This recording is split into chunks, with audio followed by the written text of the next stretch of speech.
Good evening friends, welcome to Sky Study channel. Friends, आज जो हैं इस वीडियो में हम पैडागोजी और साइकोलॉजी के 15 मोस्ट इम्पॉर्टेंट क्वेश्चन करेंगे। इसमें डिफरेंट टॉपिक्स हैं, तो वो हम करेंगे इस वीडियो में। तो वीडियो को एंड तक देखें, बिल्कुल भी मिस ना करें। और अगर आपने मेरी प्रीवियस वीडियोस नहीं देखी हैं तो देख लें। मेरे चैनल पे आपको जो है HP TET, current affair, TGT commission, pedagogy, previous solve question paper available हैं, तो आप देख सकते हैं। और जो फ्रेंड्स टेट की तैयारी कर रहे हैं उनके रिक्वेस्ट पे ही वीडियोस बनाई जा रही हैं, क्योंकि उन्होंने बोला था मैम पैडागोजी और साइकोलॉजी जितना ज़्यादा हो सके करवाइए। और जितने ज़्यादा से ज़्यादा क्वेश्चन आप करोगे उतने ही ज़्यादा आपको पता लगेगा, उतनी ही ज़्यादा आप जो है क्वेश्चन ईजिली सॉल्व कर पाएंगे पैडागोजी के। क्योंकि पैडागोजी एक ऐसा सब्जेक्ट है जो टीचिंग, जब आप टीचर बनने जा रहे हो, चाहे कोई भी है, सेंट्रल एग्ज़ाम है या स्टेट एग्ज़ाम है, पैडागोजी जो है वो हमेशा पूछी जाएगी आपसे। तो इस टॉपिक को जो है आपने अच्छे से करना है। और यकीन मानिए ये बहुत ही स्कोरिंग है, सबसे ज़्यादा स्कोर आपके पैडागोजी में ही मिलते हैं, अगर आपको अच्छे से ये पैडागोजी समझ आ जाए। तो अगर आप अभी तक आपने चैनल सब्सक्राइब नहीं किया है तो प्लीज़ कर लें, और वीडियो को शेयर करना बिल्कुल भी ना भूलें। अब स्टार्ट करते हैं फर्स्ट क्वेश्चन। किस आयु में मानव चिंतन में तर्क का आरंभ होता है? अब जैसे कि लिखा है मानव चिंतन, अब कईयों को यही नहीं समझ आता मानव चिंतन है क्या, तर्क क्या है। मानव चिंतन मीन्स ह्यूमन थिंकिंग, और तर्क होता है लॉजिक। मतलब किस एज में जो है बच्चा जो है लॉजिक, जो लॉजिकल थिंकिंग है या रीजनिंग देना जो है स्टार्ट कर देता है, तो वो है हमारा बाल्यावस्था। चाइल्डहुड स्टेज में जो है बच्चा जो है लॉजिक थिंकिंग जो है वो रखता है। और चाइल्डहुड आपको पता है, बाल्यावस्था जो है ये अर्ली चाइल्डहुड भी होता है। जो 3 से 8 साल के बच्चे को हम अर्ली चाइल्डहुड बोलते हैं, और अगर मिडल चाइल्डहुड की बात की जाए तो 9 से 11 साल की एज जो है वो अर्ली मिडल चाइल्डहुड में आती है। तो बाल्यावस्था है, इसमें हम लॉजिक थिंकिंग जो है होती है बच्चे की, स्टार्ट हो जाती है। लॉजिक थिंकिंग क्या है? मतलब कि रीजनिंग करना। अगर हम लॉजिक की बात की जाए तो लॉजिक जो है एक यूनानी शब्द से आया हुआ है, मतलब एक यूनानी शब्द है जिसका अर्थ है रीज़न। मतलब जब बच्चा जो है रीज़न देना तैयार कर देता है, मतलब मान लीजिए आप किसी बच्चे को बोल रहे हो कि आपने जो है इस टॉपिक पे अपनी राय बतानी है, तो वो टॉपिक को पहले, किसी भी चीज़ को पहले अच्छे से जो है ऑब्जर्व करेगा, उसको एनालाइज करेगा, उस पर फीडबैक तैयार करेगा और एंड में उसको कंक्लूजन देगा। तो वो है लॉजिक रीजनिंग। तो वो जो है बच्चा जो है बाल्यावस्था में शुरू कर देता है। सेकंड क्वेश्चन है एडोलेसेंस पुस्तक के लेखक कौन है? तो ये हैं स्टेनले हॉल। और इन्होंने जो है जो एडोलेसेंट के जो मेन फीचर होते हैं कि एडोलेसेंस में बच्चों को क्या क्या क्या क्या फेस करना पड़ता है और साइकोलॉजी कैसे उस स्टेज में प्रभाव करती है, वो इस एडोलेसेंस पुस्तक के अंदर लिखा गया है।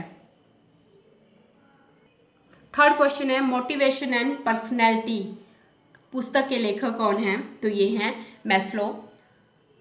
तो इन्होंने जो है ये पहली बार जो ये जो बुक है वो पब्लिश हुई थी 1954 को। ये इब्राहिम मैस्लो इनका फुल नेम है। तो इन्होंने बोला था कि एक व्यक्ति कोई भी इंसान कोई भी कार्य तब करता है जब उसके अंदर जो उसकी अपनी आवश्यकता है, जो उसकी इच्छा है, उसको पूरा करना होता है। तो जैसे फॉर एग्जांपल एक बंदा जो है नौकरी क्यों करता है, मान लीजिए वो किसी इंस्टीट्यूशन में नौकरी कर रहा है, वो उस क्यों कर रहा है वो नौकरी? क्योंकि उसको पता है वो सैलरी मिल रही है, तो जो उसकी नीड्स है, जो उसकी आवश्यकताएं हैं वो पूरी हो रही है। मैंने जो है लास्ट टाइम ये मैस्लो का हिरार्ची नीड्स भी करवाया है। तो उसमें जो है बताए हुए हैं कि मैस्लो ने जो है 5 नीड्स बोली हैं। कौन कौन सी नीड्स है वो? एक तो है physiological needs, safety needs. Physiological needs में जो है हमारा आता है भूख, प्यास, हवा, जिसके बिना इंसान जिंदा नहीं रह सकता। सेफ्टी नीड्स में आता है हमें सेफ्टी चाहिए होती है, चाहे वो प्रॉपर्टी की हो, चाहे वो हमारे शरीर की हो। तो नेक्स्ट है सोशल बिलोंगिंगनेस, में आता है हमारा जो हमारे लव है, मैरिज है। सेल्फ एस्टीम में आता है जो हमारी सेल्फ रिस्पेक्ट है, और सेल्फ एक्चुअलाइजेशन है जो हायर लेवल नीड है। तो ये सारी नीडें मैस्लो ने दी हैं, और उन्होंने इस बुक में यही बताया है मोटिवेशन एंड पर्सनैलिटी में कि हमें किसी भी चीज़ को करने की मोटिवेशन तब मिलती है जब उस चीज़ को करने की इच्छा जो है हमारे अंदर जागती है। नेक्स्ट है TAT परीक्षण में कार्ड की संख्या होती है, तो ये है 20 कार्ड होते हैं और 31 पिक्चर्स होती हैं। तो इसकी फुल फॉर्म है TAT की थीमेटिक एप्रिसेप्शन टेस्ट, और ये जो है ये टेस्ट जो है मुर्रे और मॉर्गन ने डेवलप किया है। तो ये भी क्वेश्चन पूछा जाता है TAT जो है किसके द्वारा डेवलप किया गया है, मुर्रे व मॉर्गन टेस्ट भी बोल देते हैं इसको। तो ये टेस्ट जो है मेनली जो है एक प्रोजेक्टिव पर्सनैलिटी टेस्ट है जो किसी भी चिल्ड्रन या बच्चे को अडल्ट को असेस करने के लिए किया जाता है। तो ये भी पूछ लेते हैं TAT जो है कौन सा टेस्ट है, एक पर्सनैलिटी टेस्ट है। इसमें जो है बच्चे को पिक्चर्स दिखाई जाती हैं, या फिर जो भी अडल्ट है जिसके असेसमेंट करनी है उसको पिक्चर दिखाई जाती है, और उसमें ये पूछा जाता है कि जो आपने पिक्चर में देखा उसको आपने एक्सप्लेन करना है। नेक्स्ट है 5th भाषा विकास का सिद्धांत दिया है, तो ये है चॉम्स्की ने।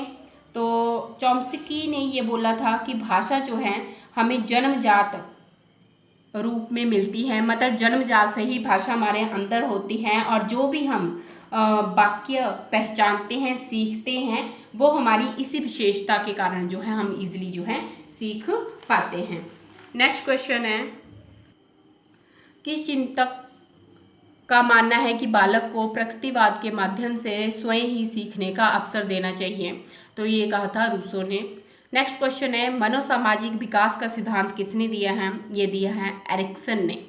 नेक्स्ट है प्रयास एवं त्रुटि का नियम सर्वाधिक प्रयोग होता है, तो ये है गणित में, क्योंकि आपको पता है गणित में जो है मैथ में आप जितनी बार जो है प्रैक्टिस करेंगे उतने ही ज़्यादा जो है आप इजीली हर क्वेश्चन को सॉल्व कर पाएंगे, उतने ही जल्दी आप मैथ में जो है बहुत अच्छे मार्क्स स्कोर कर सकते हैं। तो मैथ एक ऐसा सब्जेक्ट है जितनी बार आप विद एग्जाम्पल क्वेश्चंस को रिपीट करेंगे उतनी ही ज़्यादा आप सफल होंगे। नेक्स्ट क्वेश्चन है क्लासिकल अनुबंधन का दूसरा नाम क्या है, तो अनुकूलित अनुबंधन। क्लासिकल अनुबंधन मीन्स क्लासिकल कंडीशनिंग भी बोला जाता है। तो इस किसने डेवलप की थी ये थ्योरी, क्लासिकल कंडीशनिंग थ्योरी, ये पैवलोव। तो इसके प्रवर्तक पूछे जाते हैं तो वो हैं पैवलोव। तो इन्होंने इस थ्योरी में जो स्टिमुलस होता है जिसको हम हिंदी में उद्दीपन और रिस्पॉन्स अनुक्रिया के बीच का संबंध जो है बताया है, और इन्होंने अपने प्रयोग जो है कुत्तों पे किए थे, डॉग्स पे किए थे। तो ये भी क्वेश्चन पूछे जाते हैं कि कैसे कैसे किए थे इन्होंने जो डॉग्स पे एक्सपेरिमेंट किए था उसमें ये बताया हुआ था कि जब हम किसी भी डॉग को खाना देने से पहले अगर आप रोज़ घंटी बजाते हैं तो जब घंटी बजाई जाती है जो डॉग होता है उसके मुंह से जो है वो लार टपकना शुरू हो जाती है, और एक टाइम ऐसा आता है कि बिना घंटी बजाए ही लार टपकना शुरू हो जाती है फूड को देखते ही, खाने को देखते ही। तो ये स्टिमुलस और रिस्पॉन्स के बीच का संबंध जो है इन्होंने बताया हुआ है पैवलोव में। नेक्स्ट है 10th क्वेश्चन मनोविज्ञान अनुभव और व्यवहार का विज्ञान है, ये कहा है स्किनर ने। नेक्स्ट है नेतृत्व के गुणों का सर्वाधिक विकास होता है, तो ये होता है किशोरावस्था में, अडोलिसेंट स्टेज में। इसमें जो है बच्चा जो है ग्रुप लीडर हमेशा ये चाहता है कि मैं ग्रुप का किसी भी ग्रुप का जो है वो लीडर बनूं। तो नेतृत्व के गुणों का विकास जो है अडोलिसेंट स्टेज में होता है। 12th क्वेश्चन है हर्मन के स्थायी धब्बा परीक्षण इंक बोल्ट टेस्ट में कार्डों की संख्या होती है, तो ये है 10। इस जो इंक बोल्ट टेस्ट है इसको डेवलप किया था राशोर्क परीक्षण भी बोलते हैं इसको। तो 1921 में जो है इसको डेवलप किया गया था। और ये जो है मेनली एक प्रोजेक्टिव मेथड है पर्सनैलिटी और इमोशनल फंक्शनिंग को मापने के लिए। तो मेनली ये भी पर्सनैलिटी टेस्ट ही है एक तरह का। इसमें जो है 10 कार्ड, 5 कार्ड दिए जाते थे ब्लैक एंड वाइट और 5 कार्ड दिए जाते हैं डिफरेंट कलर के। और इसमें जो है जो इंसान के अनकॉन्शियस थाउट होते हैं, मोटिव्स होते हैं और डिज़ायर्स होते हैं, उनका पता जो है लगाया जाता है। नेक्स्ट क्वेश्चन है हमारा थॉर्नडाइक का के किस नियम को संतोष और असंतोष का नियम भी कहा जाता है? तो ये है प्रभाव का नियम, जिसको हम इंग्लिश में लॉ ऑफ इफेक्ट बोलते हैं। तो लॉ ऑफ इफेक्ट का क्या है, लॉ ऑफ इफेक्ट है क्या? इसमें ये बोला हुआ है थॉर्नडाइक ने कि अगर किसी काम को करने में किसी इंसान को सुख मिलता है, संतोष मिलता है, तो इंसान जो है वो काम बार बार करना चाहता है। और अगर इसके विपरीत अगर किसी काम को करने में सुख नहीं मिलता है तो उस काम को वो रिपीट नहीं करना चाहता। तो वो है प्रभाव का नियम। तो थॉर्नडाइक ने मेनली 3 नियम दिए थे। एक था लॉ ऑफ इफेक्ट, सेकंड है तत्परता का नियम या लॉ ऑफ रेडीनेस। मतलब कि जब हम किसी काम को करने के लिए पूरी तरह से तैयार होते हैं तो हम उस काम को ईज़िली जो है कर लेते हैं। या किसी भी बच्चे को कोई भी चीज़ सिखाई जानी हो, अगर बच्चा उस काम के लिए उस चीज़ को सीखने के लिए तैयार है तो वो ईज़िली सीख जाता है। अदरवाइज जो है वो बहुत टाइम लेता है या सीखता ही नहीं है। थर्ड है अभ्यास का नियम, लॉ ऑफ एक्सरसाइज, जो अभी मैंने बताया प्रयास एवं त्रुटि। तो ये गणित में जो है मेनली होती है लॉ ऑफ एक्सरसाइज। अभ्यास, जितना जितना अभ्यास करोगे उतने ही आप किसी भी विषय में जो है वो पक्के होते जाओगे। नेक्स्ट है हमारा व्यवहार के प्रतिपादक माने जाते हैं बिहेवियरिज्म के, ये हैं वाटसन। नेक्स्ट क्वेश्चन है मनोविज्ञान प्रारंभ में किस विषय का अंग था? तो ये था दर्शन शास्त्र। दर्शन शास्त्र को इंग्लिश में फिलॉसफी बोलते हैं। तो साइकोलॉजी जो है ये पहले जो है किसका अंग था, किसका पार्ट था? ये था फिलॉसफी का। और एक और क्वेश्चन जो है कि आधुनिक समय में मनोविज्ञान क्या है? तो मनोविज्ञान जो है इस टाइम पे जो आधुनिक समय है उसमें जो है मानव व्यवहार का अध्ययन है। तो फ्रेंड्स ये थी आज की वीडियो। आई होप आपको वीडियो पसंद आई हो। तो इसको शेयर करना ना भूलें और चैनल अभी तक सब्सक्राइब नहीं किया है तो प्लीज़ कर लें। और फ्रेंड्स एक और बात कि जब भी वीडियो बनती है तो कई बार जल्दी जल्दी कोई भी वर्ड स्किप कर सकता है, तो वो आप देख लें, ध्यान से सुने, क्योंकि जल्दी जल्दी में हो जाता है कई बार। तो बहुत सारे फ्रेंड्स बोल भी देते हैं ये चीज़, तो आप जो हैं सुने मुझे ध्यान से मैं क्या बोल रही हूँ। Thank you so much friends for your support and good night.